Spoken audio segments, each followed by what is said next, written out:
오늘 또 고난에 대해 계속 하려는데요. 왜 그리 길게 고난에 대해 말하나 할지 모르겠으나 십자가가 그리스도의 표상이듯 고난이 그리스도를 따르는 우리 그리스도인의 표징이기 때문입니다.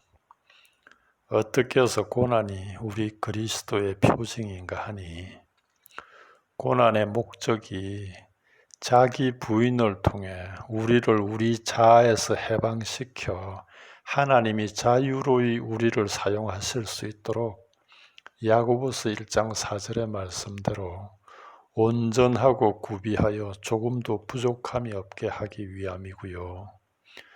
고난의 결과 또한 히브리서 12장 11절의 말씀대로 무릇 징계가 당시에는 즐거워 보이지 않고 슬퍼 보이나 후에 그로 말미암아 연단받은 자들로 의와 평강의 열매를 맺게 하기 때문입니다. 그리고 로마서 8장 16절 17절도 말씀하지요.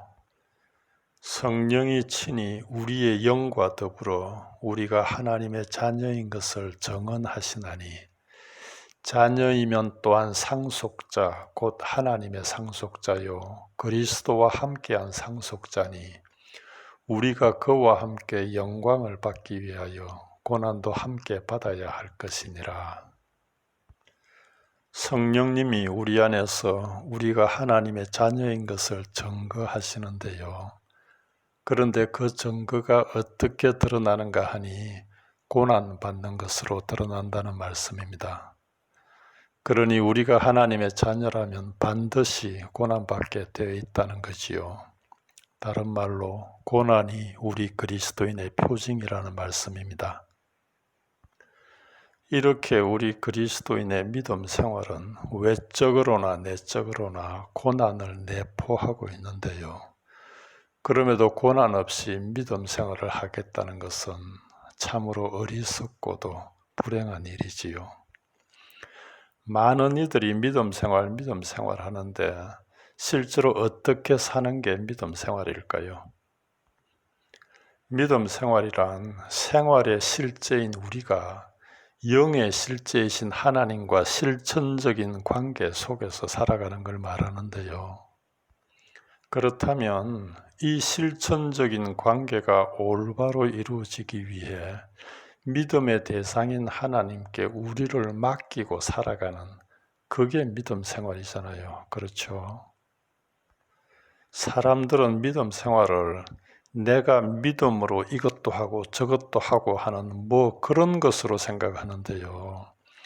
믿음 생활이란 믿음의 대상인 하나님께 나를 맡김으로 나는 부인되고 그분 뜻대로 이리 사용되든 저리 사용되든 사용되는 건데요. 내가 내 믿음으로 내가 뭘 한다면 그게 뭐 그리 힘들까요? 모든 게 다 나한테 달려 있는데. 그러나 하나님을 믿음으로 그분께 나를 맡기고 그분께 사용된다는 것은 전혀 다른 차원의 문제지요. 그러니 그게 그렇게 만만하겠냐는 자기 부인을 위한 고난이 필수일 수밖에 없지 않겠냐는 말씀입니다. 시편 119편 67절에 고난 당하기 전에는 내가 그릇 행하였더니 이제는 주의 말씀을 지키나이다 라는 말씀처럼 말입니다. 우리는 이렇게 고난으로 믿음의 순종을 배웁니다. 다시 말해 고난을 통한 자기 부인으로 하나님이 사용하시는 대로 사용되어지는 순종을 배운다는 말씀이지요. 이것이 그리스도의 순종을 담는 우리 그리스도인의 순종이니까요. 히브리서 5장 8절 그리고 9절 전반부인데요. 그가 아들이시라도 즉 하나님의 아들이시라도 받으신 고난으로 순종함을 배워서 온전하게 되었은즉 이 말씀은 우리 주님이 고난을 통해 순종함을 배웠다는 게 아니고요. 하나님이신 주님이 뭘 통해 뭘 배우실 게 있겠냐고요. 그렇죠. 따라서 이 말씀은 주님이 고난을 통해 순종함을 배웠다는 게 아니라 당신에게 주어진 고난을 순종하심으로 당신의 온전하심을 보이셨다는 말씀인데요. 그렇다면 우리 주님도 당신에게 주어진 고난에 순종하셨는데 하물며 우리는 어떻게 해야 되겠냐는 거지요. 우리의 믿음 생활은 대부분 고난으로 이루어집니다. 그리고 이 고난을 이겨내는 방법은 이 고난이 우리의 잘못으로든 다른 사람의 잘못으로든 또는 이유를 알든 모르든 우리 주님이 하신 것처럼 그것을 하나님의 허락하심으로 받아들이고 믿음으로 인내하는 것뿐입니다. 그래서 우리가 참으로 믿음의 사람이라면 우리가 지금 기도해야 할지 책을 읽어야 할지 홀로 있어야 할지 사람들과 함께 있어야 할지 침묵해야 할지 말을 해야 할지 하는 등으로 염려하지 않아도 됩니다. 풍부하거나 가난하거나 배웠거나 못 배웠거나 건강하거나 병들었거나 순경 중이거나 역경 중이거나 다 마찬가지입니다.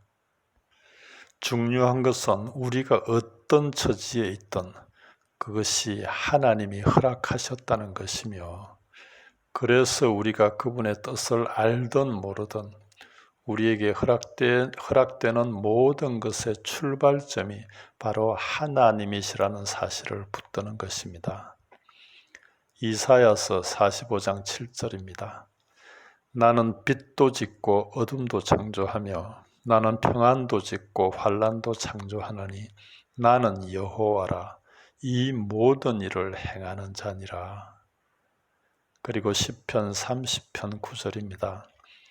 내가 잠잠하고 입을 열지 아니하면 주께서 이를 행하신 까닭이니이다.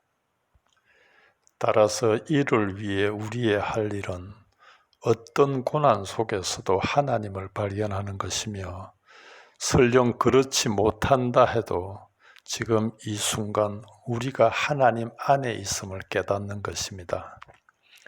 이것은 너무도 중요한 일인데요. 그렇게만 되면 우리가 비록 고난 속에서 신음하고 있다 해도 그 신음은 우리 마음 깊은 곳에서 우러나오는 찬양이 되어 하나님을 기쁘시게 할 것이기 때문입니다. 우리 모두 꼭 기억해야 할 것은 우리의 구원은 고난으로부터의 구원이 아니라 고난을 통한 구원입니다. 많은 이들이 이를 거꾸로 알고 있는 것 같아 참으로 안타까운데요. 예수님은 말씀하시지요. 생명으로 인도하는 문은 좁고 길이 협착하여 그래서 찾는 자가 적다고.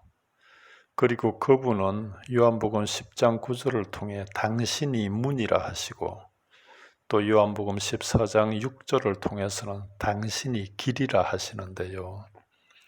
그리고 이 좁은 문으로 들어가고 이 협착한 길을 걸어가기 위해서는 누구든지 나를 따라오려거든 자기를 부인하고 자기 십자가를 지고 나를 따르라 하시는데 우리 모두 생각해 보십시다. 과연 이것이 고난 없이 가능하겠으며 이 문을 들어가고 이 길을 걸으며 자기를 부인하고 자기 십자가를 지고 그분을 따르는 것이 그렇게 쉽겠으며 그런 사람들이 우리가 생각하는 것처럼 그렇게 많겠냐는 말씀입니다. 오늘날 믿는다는 사람들이 이 진리를 너무 모르는 것 같아요. 알아도 마치 자신에게는 해당되지 않는 듯 살아가고 있지요. 이렇게 성경이 밝히 말씀하고 있는데도 말입니다. 눈에 잘 띄지는 않지만 우리 주위에 고난으로 세워진 믿음의 사람들이 있습니다. 이들은 늘 우리 곁에 있지만 잘 알려지지 않은 채 이 땅을 살다가 떠나지요. 그럼에도 저는요, 이들만은 분명히 하나님 나라에서 하나님과 함께 영원히 빛날 것이라 확신합니다. 오늘은 여기까지 하겠습니다.